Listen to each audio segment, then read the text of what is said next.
दोस्तों, Donald Trump Iran को ये धमकी देता था कि आज ईरान के लिए क़यामत की रात होगी। लेकिन अब ट्रंप ने अटैक क्यों नहीं किया? अब वो पीछे क्यों हट गया? देखिए, एक खरगा आइलैंड है जिससे ईरान का 90% ऑयल एक्सपोर्ट होता है, और डोनाल्ड ट्रंप ने ईरान को यह भी ओपनली धमकी दी थी कि हम इस खरगा आइलैंड पर अपना कब्जा करेंगे, जो ईरान की बैकबोन जिसे कहा जाता है। लेकिन अब ट्रंप उस पर भी कब्जा क्यों नहीं कर पा रहे हैं? अब ट्रंप पीछे क्यों हट चुके हैं? देखिए, ये सारी चीज़ें मैं आपको बताने की कोशिश करूंगा डिटेल के साथ। आप वीडियो को अंत तक देखिएगा। देखिए, डोनाल्ड ट्रंप ईरान को ये धमकी देते थे कि आज ईरान के लिए क़यामत की रात है, लेकिन अब खुद ब खुद पीछे हट चुके हैं। और इस पीछे हटने में डोनाल्ड ट्रंप ने जो गेम बनाई है, जो स्ट्रेटजी बनाई है, बहुत ही कमाल की है। कैसे कमाल की है, मैं आपको बताता हूँ कि डोनाल्ड ट्रंप जब ईरान को धमकी देते थे और अब डोनाल्ड ट्रंप को पीछे हटना पड़ा, इसमें बहुत सारी मजबूरी जो डोनाल्ड ट्रंप को रही है वो भी मैं आपको बताने की कोशिश करूंगा। लेकिन जो ट्रंप ने गेम खेला है वो ये है। देखिए, ट्रंप ये चाहते थे कि मैं दुनिया के आगे बड़ा बनकर रहूं और दुनिया का बादशाह बनकर रहूं, लेकिन इस वक्त जो ट्रंप पीछे हट रहे हैं ईरान पर अटैक करने से, यानी ईरान के साथ डील करने पर आ चुके हैं, और जो धमकियां दे रहे थे उसमें ट्रंप ने ये स्ट्रेटजी बनाई थी कि जब ईरान के साथ डोनाल्ड ट्रंप की ये बातचीत चल रही थी, यानी वो धमकियां दे रहा था, तब उसने अपने दोस्तों को कहा, जैसे यूएई, कतर, पाकिस्तान के चीफ आसिम मनीर, उनको डोनाल्ड ट्रंप पहले ही कह चुके थे कि अगर मैं जब अटैक करने की बात करूंगा ईरान के ऊपर और आप मुझे पीछे खींच लेना।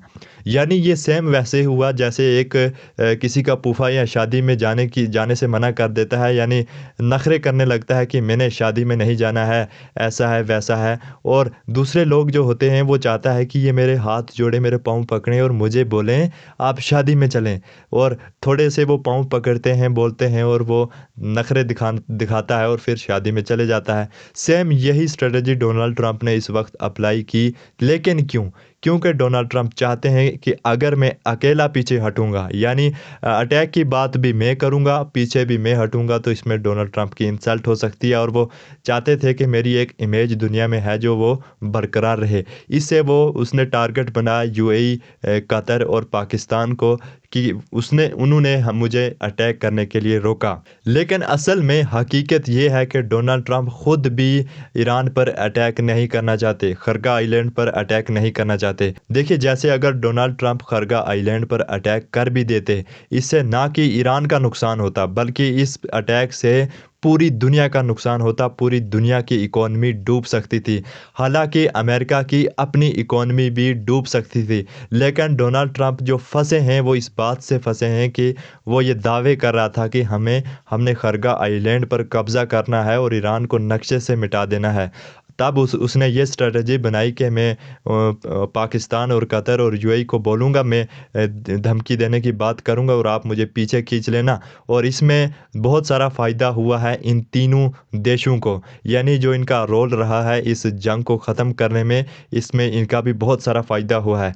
देखिए, फ़ायदा ये हुआ है कि अब पाकिस्तान जो दुनिया से अभी तक भीख मांगते आया है और भीख मांग रहा है, लेकिन अब पाकिस्तान भी ये दावा कर रहा है कि देखिए जी, हमने अमेरिका के बहुत बड़े लीडर को जो है अपनी बात मनवाई और हमने रोक दिया। अब कतर और यूएई भी ये कहना चाहते हैं कि हमने दुनिया के पावरफुल कंट्री यानी अमेरिका को अपनी बात मनवाई और जंग से रोक दिया। अब मतलब क्रेडिट जो था वो इन तीनों देशों को चला चला गया, और अमेरिका की भी थोड़ी इमेज जो है वो बरकरार रही, यानी ट्रंप की इमेज भी बरकरार रही इसमें। यानी ट्रंप ये दिखाना चाहते थे कि मैं खुद नहीं आया हूँ, मुझे लाया गया है और मुझे किसी ने खींच कर पीछे हटाया है, वरना मैं ईरान को ख़त्म कर देता। लेकिन अंदर की रियलिटी ये थी कि ना ही ट्रंप खुद उस पर ईरान पर अटैक करना चाहते थे, और अगर करते तो उसमें खुद डोनाल्ड ट्रंप का ही नुकसान था, और अब जो क्रेडिट है वो इन तीनों देशों को चला गया है। अब इसमें एक बात और भी कंफ्यूजिंग करने वाली है, जैसे कि ये तीनों देश जो अपना नेगोशिएशन कर रहे थे, बातचीत कर रहे थे यूएई की तरफ से प्रेसिडेंट थे, प्राइम मिनिस्टर थे, कतर की तरफ से भी बड़े लीडर्स थे, लेकिन पाकिस्तान की तरफ से पाकिस्तान के जनरल आसिम मुनीर थे। यानी क्या पाकिस्तान में कोई प्रेसिडेंट नहीं है, कोई प्राइम मिनिस्टर नहीं है? ये दुनिया को ये दिखाना चाहते हैं कि पाकिस्तान के छोटे मोटे लोग जो हैं बड़े बड़े लोगों से डील यानी बातचीत करना चाहते हैं। तो इसी के बीच हो सकता है आसिम मुनीर इस बात को लेकर भी थोड़ा आगे निकल आएँ और दुनिया को दिखाएं कि मैं भी एक डिसीज़न मेकर बन चुका हूँ, यानी मैं डिसीज़न दे सकता हूँ। और ख़ुद हालांकि वो एक आर्मी के चीफ हैं। तो इसमें बहुत सारी चीज़ें हो सकती हैं, या पाकिस्तान का प्राइम मिनिस्टर बनने की कोशिश आसिम मुनीर कर सकता है इस जंग को ख़त्म करने के बाद, क्योंकि इस जंग को ख़त्म करने में जो पाकिस्तान के जनरल आसिम मुनीर की इमेज है बहुत अच्छी बन गई है इस वक्त के टाइम पर, कि हमने अमेरिका को रुकवाया है। लेकिन जो उसमें मजबूरियां रही हैं, चाहे कुछ भी रहा, लेकिन अभी के टाइम पर जो इमेज बनी है बहुत ख़तरनाक बनी है दोनों मुल्कों की। लेकिन अब ये सवाल उठता है कि डोनाल्ड ट्रंप खरगा आइलैंड पर कब्ज़ा क्यों नहीं कर पा रहा है। देखिए, खरगा आइलैंड के बारे में आपको मैं बता दूं, ये वही खरगा आइलैंड है जिसे ईरान की बैकबोन कहा जाता है, यानी ईरान की रीढ़ की हड्डी से खरगा आइलैंड को कहा जाता है। और दुनिया का 90% ऑयल यहीं से एक्सपोर्ट होता है, और एक दिन में 70 लाख से ज़्यादा बैरियर यहाँ पर बनते हैं, और 3 करोड़ से ज़्यादा बैरियर यहाँ पर स्टोरेज रखे हुए हैं। और ये खरगा आइलैंड एक ऐसा आइलैंड है जहाँ से बहुत सारा बिजनेस जो ईरान करता है। और ईरान को पहले से ही इस खरगा आइलैंड के बारे में बहुत सारा एक्सपीरियंस है, जैसे कि सद्दाम हुसैन के दौर में जब खरगा आइलैंड पर बहुत सारे हमले हुए, उसके बाद ईरान की इकॉनमी पर बहुत असर पड़ा। लेकिन ईरान अब इसको डेवलप करना अच्छे से जानता है, और पहले भी ये बहुत बर्बाद कर चुका था, लेकिन अब ईरान ने इसे बहुत डेवलप किया हुआ है, और इस ईरान की बिजनेस डील जो है वो यहीं से की जा रही है। लेकिन डोनाल्ड ट्रंप इस पर कब्ज़ा करना कितना मुश्किल है, डोनाल्ड ट्रंप के लिए ये बताना भी बहुत मुश्किल है। डोनाल्ड ट्रंप अगर खरगा आइलैंड पर कब्ज़ा करेंगे तो उस आइलैंड के साथ सऊदी अरब है, कतर है, तुर्की है, बहुत सारे देश हैं जो कि अगर डोनाल्ड ट्रंप उस पर कब्ज़ा करेगा या अटैक करेगा, नुकसान दूसरों को हो सकता है। देखिए, पहली बात तो मैं आपको ये बता दूं कि अमेरिका इस वक्त वो पुराना अमेरिका नहीं रहा। वो अमेरिका ये आज नहीं रहा जो अमेरिका ने सद्दाम हुसैन की पूरी सरकार को गिरा दी थी, और ये वो अमेरिका अब नहीं रहा जिसने गद्दाफ़ी की सरकार गिरा दी थी। देखिए, ये पावरफुल अमेरिका इस वक्त नहीं है। देखिए, अमेरिका इतना टूट चुका है कि अब अमेरिका को ईरान के साथ टक्कर लेने के लिए भी हिम्मत नहीं बची है, क्योंकि अमेरिका की पहले से ही बहुत सारे मुल्कों के साथ जो है वार हो रही हैं। ईरान के साथ हो रही है, बहुत सारे देशों के साथ अमेरिका की वार हो रही है। लेकिन अब ईरान भी वो पुराना ईरान 2011 वाला, 2003 वाला ईरान नहीं रहा। ईरान अब इतना पावरफुल बन चुका है कि ईरान के पास जो मिलिट्री है बहुत सख्त और मजबूत और पावरफुल है। अब अमेरिका को बहुत मुश्किल है ईरान के ऊपर कंट्रोल करना, ईरान के ऊपर कब्ज़ा करना।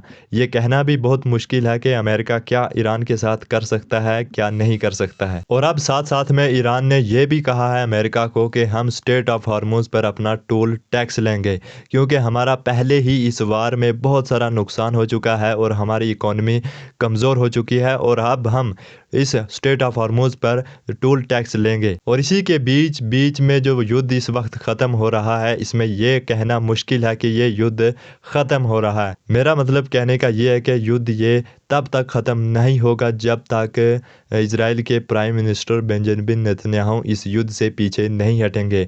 लेकिन बात यह भी है कि वो इस युद्ध से कभी पीछे भी नहीं हटना चाहते हैं। इसके पीछे भी एक रीज़न है, क्योंकि बेंजामिन नेतन्याहू पर पहले से ही बहुत सारे एलिगेशन जो लगाए जा रहे हैं, उसका करप्शन पर, उसने जो मतलब इतने सारे मासूम को मारा है, अब उसे ख़तरा है कि वो जेल जा सकते हैं। लेकिन बेंजामिन नेतन्याहू अपनी कुर्सी को बचाने के लिए इस जंग को जारी रखना चाहते हैं, क्योंकि अगर ये जंग जारी रहेगी तब वो माइंडसेट उसकी तरफ नहीं जाएगा कि बेंजामिन नेतन्याहू ने क्या किया है या फिर उसे जेल भेजना है। अगर ये जंग ख़त्म हो जाती है तो बेंजामिन नेतन्याहू जेल जा सकते हैं। लेकिन अगर ये ईरान और अमेरिका का कॉन्फ्लिक्ट ख़त्म करना है तो सबसे पहले बेंजामिन नेतन्याहू की सरकार को गिराना पड़ेगा या गिरना पड़ेगा। ये ये जंग तभी ख़त्म हो सकती है जब बेंजामिन नेतन्याहू इस कुर्सी से उठेंगे, इस सरकार से उठेंगे। जब कोई और आएगा तब आकर वो अपनी फ़ौज को लेबनान से अपने इज़राइल में ले जाएगा, तब जाकर कहा जाएगा कि ये कॉन्फ्लिक्ट रुक सकता है अमेरिका और ईरान का। अभी के टाइम पर समझौते चल रहे हैं लेकिन अभी तक कुछ भी क्लियर नहीं हुआ है। आप देखते रहिए ये छोटी सी रिपोर्ट हमारे साथ।